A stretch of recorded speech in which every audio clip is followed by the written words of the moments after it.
99% of Americans have never seen this. A potato curry made with yogurt. In India, it's called Martha Aloo Sabzi. The chef pours mustard oil fermented for decades into the pan, its surface shimmering dark and rich cumin pops. Ginger sizzles, curry sauce slides, and a sharp sizzle fills the air. The fragrance hits like a wave. Then comes 2 buckets of Ganges water poured slowly into the pot. Boiled potatoes are mashed and dropped into the bubbling spice mix. The aroma thickens and the air turns golden. Now for the crucial step, a bowl of rich milk goes in first, then a slow pour of fresh yogurt. Hands never stop moving. Heat never rises too fast. Too quick and it curdles. Too slow, it loses flavor. The mix turns silky and golden, shimmering like liquid sunlight. He adds another splash of Ganges water layer by layer, deepening the flavor, until the smell travels beyond the kitchen. Finally, cilantro, ginger, and a handful of salt. The pot bubbles softly, the sound of flavor being born. A dash of turmeric and chili powder finishes it. The curry is tangy, creamy, and spicy all at once.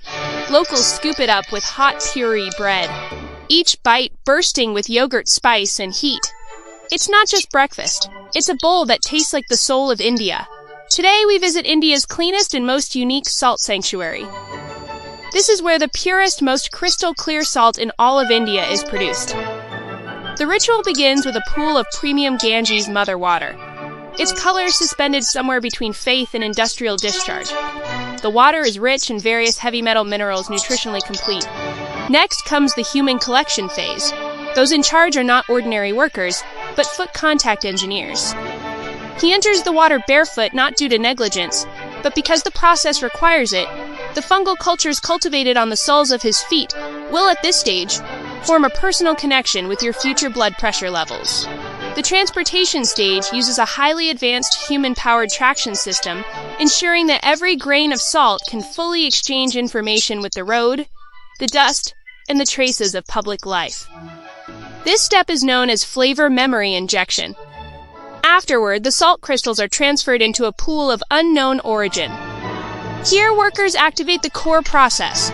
The liquid trampling enhancement procedure heals, repeatedly grind the salt grains using body weight, body temperature, and sweat to press the saltiness deep into the crystal structure.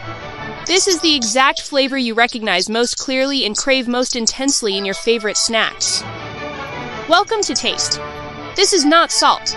This is India's long-term body management program for you. Welcome to the street candy shop. Locals call the Dentist Retirement Fund supplier.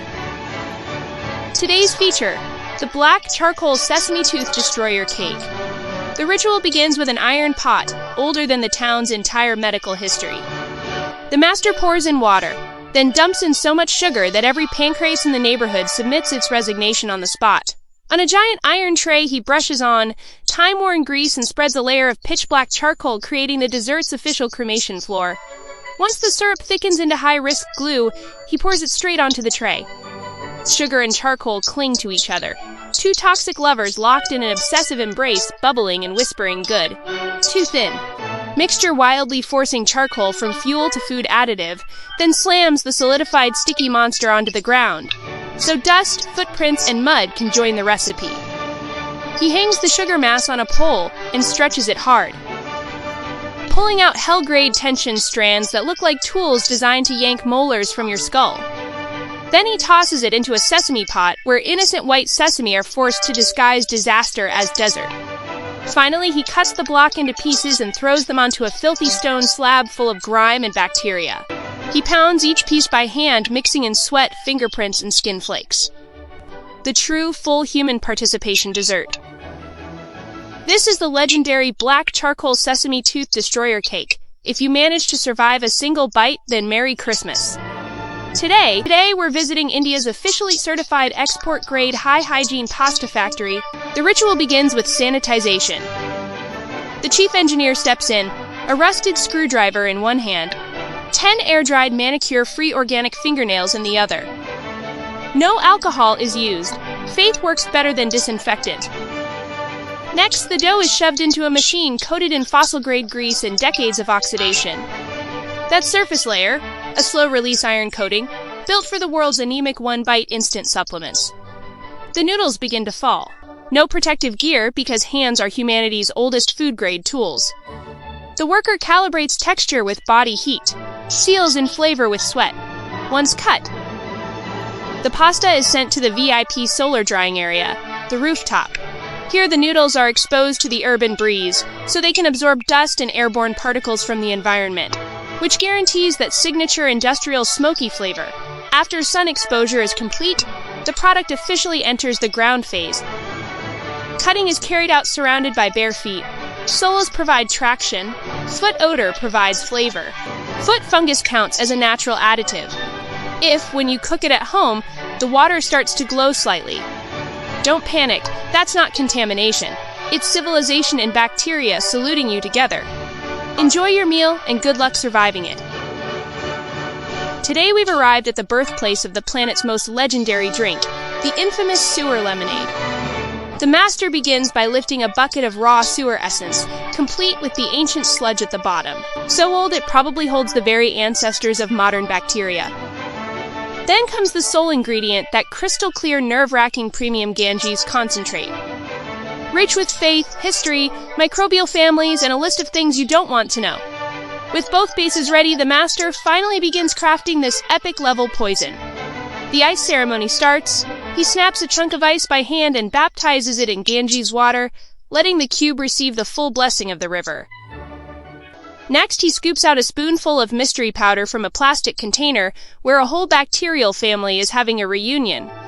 Then adds a handful of suspicious, mysterious white powder. The mixture starts bubbling instantly like the lost souls of a sewer, fighting their way back up to finish the blend. The master plucks a few blades of grass that survive the drainage cracks and throws them in, calling them natural herbs. He grabs a family heirloom stick and stirs like he's summoning something that should never wake. Sweat drips from his fingers into the brew, adding a unique, irreversible human flavor. Then the first brave soul steps forward. The master serves him a cup and proudly demonstrates his cleaning method, a quick Ganges rinse done. This is the one drink that guarantees you'll find a bathroom within 3 seconds. And if you don't panic. Where you're standing will instantly become one. Today we sneak into a street-side tea spot claiming 5-star safety standards, where they don't make tea, only mass-produce antibiotic-resistant bodies. Everything begins with a pack of expired milk, ginger tossed directly onto a stone floor long cultivated by foot sweat and dust, then crushed while old newspaper scraps mix in as plant fiber additives. Next, the master works at his carefully crafted raw bacteria cultivation station, splashing scalding Ganges water over the cups as a blessing. While the suicide squad of bacteria perishes because high heat kills everything, now comes the sugar. The master scoops casually. Sugar, rust, and dust from history tumble into the cup. Sweet, who knows, but the metallic flavor is fully intact. The pot slowly simmers with male donkey milk. Why male? No one knows, but it just sounds powerful. It continues to absorb the spiritual aura of the Ganges, which forms the core belief system of the entire cup. Next are naturally fermented life force coffee beans, filtered through a near-retirement cloth, once used as the neighbor's foot-wiping rag, giving every drop the raw scent of life. The grand finale. The master grabs the ancestral spoon, stirs, and accidentally adds a few drops of his own sweat, a human flavor unique to him. This is the legendary street master making his ultimate milk tea. One sip and your immune system immediately files for bankruptcy protection. Today we visit a milk tea shop that claims to be the cleanest in the city. There's no tea aroma here, only a flavor system jointly fermented by a urine bucket and the human body. The ritual begins with sacred Ganges water home to microbial diversity found nowhere else on Earth, poured into the owner's ancestral urine bucket. Its stench intense enough to instantly cure chronic nasal congestion. He adds mysterious masala powder from an ancestral recipe. Outsiders may smell but never understand, followed by a handful of chili powder.